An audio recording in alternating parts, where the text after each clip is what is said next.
Sometimes, destiny hides itself in the most unexpected places.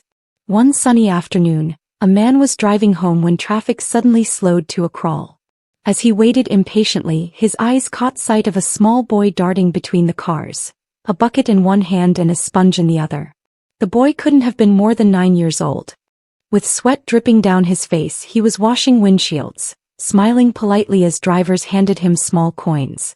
Something about that boy's spirit caught the man's attention.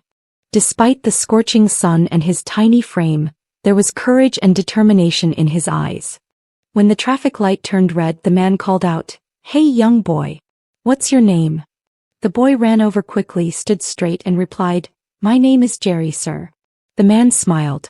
"Jerry, how old are you?" "Sir, I'm 9 years old." "Where are your parents?" the man asked. The boy pointed down the road and said, "They're at home. I have 5 brothers and my mummy just had a baby last week. My daddy doesn't have a job, so I come here every day to wash car windows and take the little money I make home to buy food." The man was stunned. At 9 years old, he thought. Then he asked, "Do you go to school, Jerry?" "Yes, sir," the boy replied proudly. "I'm in grade 4. The man wanted to know more. "Can you read or write?" Jerry hesitated. His eyes dropped to the ground. "No, sir," he whispered. The man asked him to count from 1 to 100. But Jerry couldn't go past 10. He didn't even know how to write his own name properly. The man's heart sank. He looked at Jerry and said softly, "If I asked you to choose between money and school, which one would you choose?" Jerry thought for a moment, looked up and said, "School, sir." The man smiled. "Good boy." He decided to meet the boy's parents. "Can you take me to your home?" he asked. Jerry nodded eagerly, and they walked together down a narrow, dusty street until they reached a small wooden house. When the man entered, what he saw broke his heart. The parents were sitting outside, chatting idly. The small children, half-dressed, dusty and hungry, were playing around. It was clear they were all waiting for Jerry to bring home money from the streets.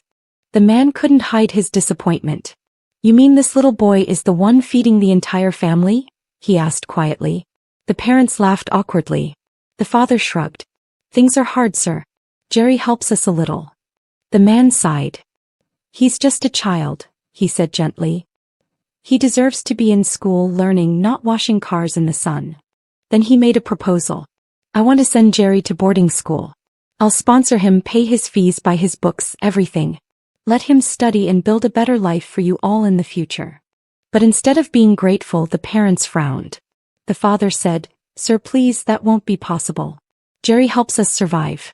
If he goes to boarding school, who will bring money home? He can go to school here in the village instead." The man looked at them sadly. "If he stays here," he said, "he will never grow beyond these walls. You'll keep him small because of your fear. But if you let him go, you'll be giving him wings to fly." After a long silence, he turned to Jerry and said, "Do you still want to go to school, my boy?" Jerry nodded firmly. "Yes, sir." The man smiled and said, "Then pack your things." That very week, Jerry was enrolled in a good boarding school. The man placed him on full scholarship, providing for his books, clothes, and all his needs. It wasn't easy for the boy at first. He missed home, the streets, and even the noise of traffic, but soon his life began to change. He learned to read, to write, to dream bigger than his surroundings.